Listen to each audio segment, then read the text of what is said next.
Seção 8 da estabilidade. Artigo 43. O servidor habilitado em concurso público e empossado em cargo de provimento efetivo adquire estabilidade no serviço público ao completar 3 anos de efetivo exercício. Então, foi nomeado, foi empossado, entrou em exercício, vai completar 3 anos de efetivo exercício, que também vai ser referente ao estágio probatório. Após esses 3 anos, e estando habilitado, vai ser garantido o Instituto da Estabilidade. Artigo 44. O servidor público estável só perderá o cargo em virtude de sentença judicial transitada em julgado ou de processo administrativo disciplinar em que lhe seja assegurada ampla defesa. Eu até peguei aqui na Constituição, porque isso aqui é a Lei 46, né? Então, para concursos do Estado do Espírito Santo, que pedirem a Lei 46, a gente tem que se ater à letra de lei, que traz essas duas situações, essas duas hipóteses de perda de cargo público e do estável, do servidor estável, que é sentença judicial transitada em julgado e PAD. Mas, na Constituição da República Federativa do Brasil, de 88, ele traz algumas outras situações. Deixa eu lembrar aqui onde que tá isso. Então, tá aqui dentro do capítulo 7, que é da administração pública, na seção dos servidores públicos, artigo 41. Parágrafo 1º. O servidor público estável só perderá o cargo em virtude de sentença judicial transitada em julgado, a mesma situação disposta lá na Lei 46, mediante processo administrativo em que ele seja assegurada ampla defesa. E aqui tem essa hipótese do inciso 3, que é mediante procedimento de avaliação periódica de desempenho na forma de lei complementar assegurada ampla defesa.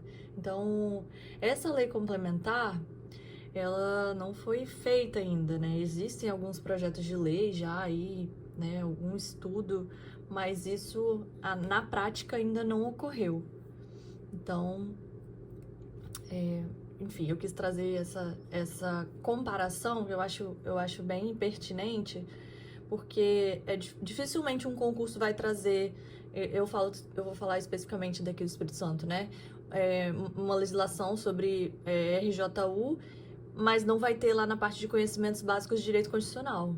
Então, se tiver direito constitucional, vai ter lá artigo 5º, vai ter a parte, provavelmente, de nacionalidade, direitos políticos e administração pública, artigo 37 para frente, que está sempre também aí nos concursos. Então, eu acho relevante fazer essa observação aí, porque eu já vi também questões cobrando, assim, das duas formas, né? Então, só para diferenciar. Voltando, então, à Lei 46, artigo 45 do desenvolvimento profissional. É assegurado ao servidor público, após a nomeação e cumprimento do estágio probatório, o desenvolvimento funcional na forma e condições estabelecidas nos planos de carreiras e de vencimentos através de progressões horizontal e vertical e de ascensão. Ascensão a gente já leu lá atrás, né, que é uma forma de provimento que foi declarada inconstitucional, então a gente sabe que não existe. Apesar de estar aqui, não ter sido revogado e estar constando, dificilmente acredito eu que vai vir cobrando, porque claramente vai ser uma questão errada, porque a gente sabe que não existe progressão, não existe ascensão mais. Então, ok. Do aproveitamento, artigo 47, aproveitamento é a volta ao serviço ativo do servidor público posto em disponibilidade. O aproveitamento será realizado no interesse da administração, mediante ato do chefe de cada poder, facultada a delegação, e dar-se-á encargo de natureza, atribuições e vencimentos compatíveis com o anteriormente ocupado, respeitadas a escolaridade e habilitação exigidas para o respectivo cargo. Parágrafo 2º. O aproveitamento do servidor público em disponibilidade há mais de 12 meses dependerá de comprovação de sua capacidade física e mental por junta médica oficial. Se julgado apto, o servidor público assumirá o exercício do cargo no prazo de 15 dias, contados da publicação do ato de aproveitamento. Verificada a incapacidade definitiva, o servidor público em disponibilidade será aposentado.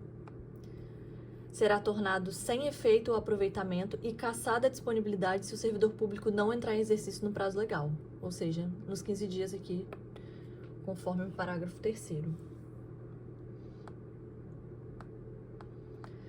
Da reintegração, artigo 49, reintegração é a reinvestidura do servidor público estável no cargo anteriormente ocupado, quando invalidada a sua demissão por decisão administrativa ou judicial transitada em julgado, com pleno ressarcimento dos vencimentos, direitos e vantagens permanentes.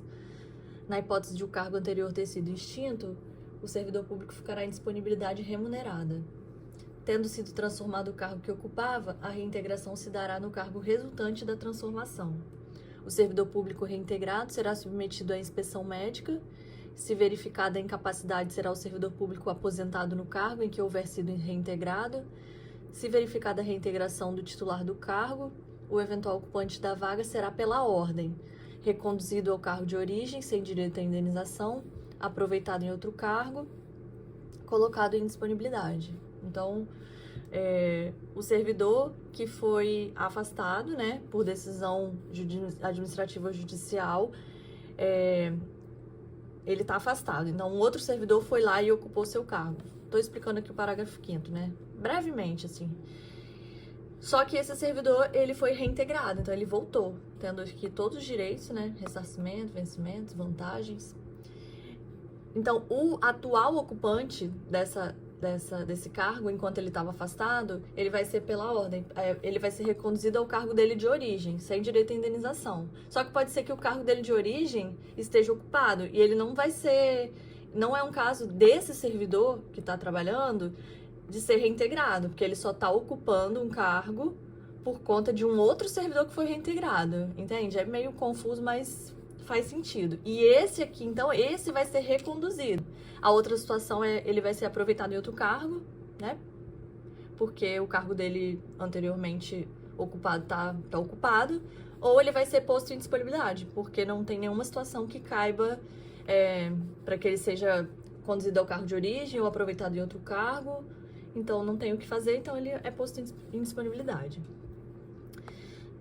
Da recondução, artigo 50, a recondução é o retorno do servidor público estável ao cargo que ocupava anteriormente, correlato ou transformado, decorrente de sua inabilitação em estágio probatório relativo a outro cargo.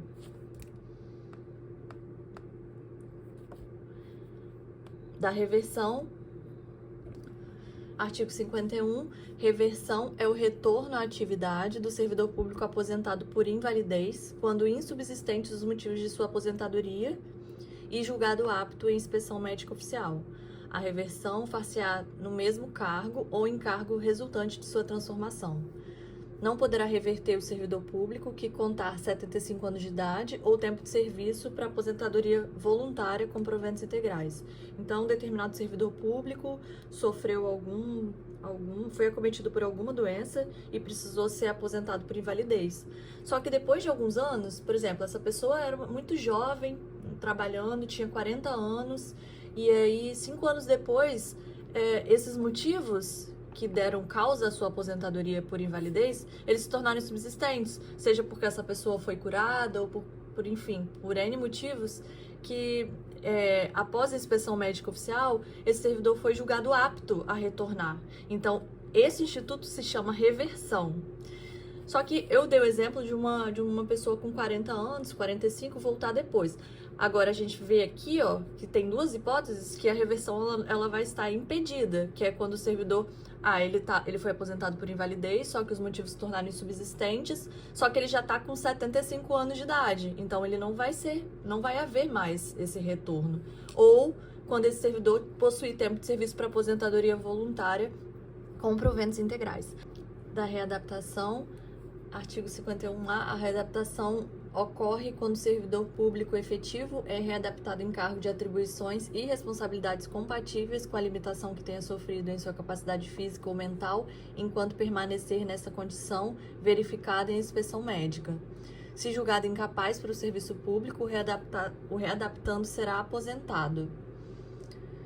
A readaptação será efetivada em cargo cujas atribuições e responsabilidades sejam compatíveis com a limitação que tenha sofrido sua capacidade física ou mental, respeitada a habilitação e o nível de escolaridade exigidos para o cargo de destino, mantida a remuneração do cargo de origem. Percebam que aqui o servidor ele sofreu alguma limitação, mas ele ainda é apto a exercer as suas atividades. Então, ele vai ser readaptado. Ele tem um cargo, ele vai ser readaptado para outro cargo que seja compatível, né, com as suas atribuições e responsabilidades, que as atribuições e responsabilidades sejam compatíveis com essa limitação. E é diferente da reversão, porque na reversão, que foi o que a gente viu anteriormente, ele foi aposentado, o servidor foi aposentado por invalidez. Aqui não, aqui foi uma limitação, mas que não o tornou inválido. Então, mesmo que o cargo ele tenha menos atribuições, a remuneração ele vai ser mantida de acordo com o cargo de origem. Da substituição, artigo 52, haverá substituição nos casos de impedimento legal ou afastamento de ocupante de cargo em comissão ou de função gratificada.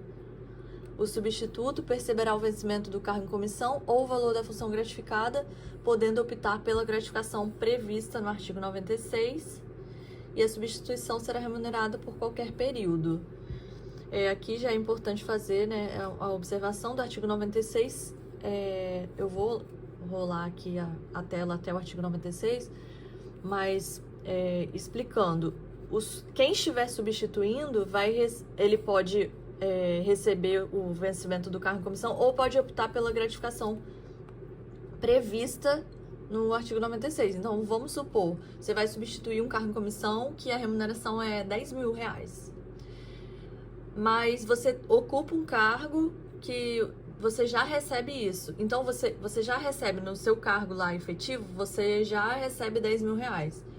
Então, você pode continuar com o seu cargo, com a remuneração do seu cargo efetivo e optar pela gratificação prevista no artigo 96. Vamos ver que gratificação é essa. É a gratificação por exercício de cargo em comissão. A gratificação por exercício de cargo em comissão será concedida ao servidor público que, investido em cargo de provimento em comissão, optar pelo vencimento do seu cargo efetivo. A gratificação a que se refere este artigo corresponderá a 65% do vencimento do cargo em comissão. Ou seja, nessa situação, nesse exemplo, então o servidor, ele optou pela remuneração do cargo efetivo, ele está fazendo a substituição, só que ele optou por esse vencimento do cargo efetivo. E ele vai receber 65% do cargo em comissão. Ou seja, se ele fosse optar pela substituição com o cargo, recebendo a remuneração do cargo em comissão, ele receberia 10.000, mas ele optou pelo cargo efetivo, então ele vai receber 10.000 mais 65% do cargo em comissão. Acho que ficou claro. Também é confuso, mas, enfim, nada nisso aqui é muito óbvio, assim, mas depois que a gente faz a leitura e traz pra prática, assim, em algumas situações é possível, né? A gente trazer para a prática com um estudo bem superficial da lei. Em outras situações, a gente vai depender de regulamentações internas, então não vai dar para trazer muita situação, assim, muito caso concreto. Mas esse daqui eu acho que fica tranquilo de fazer aí uma comparação.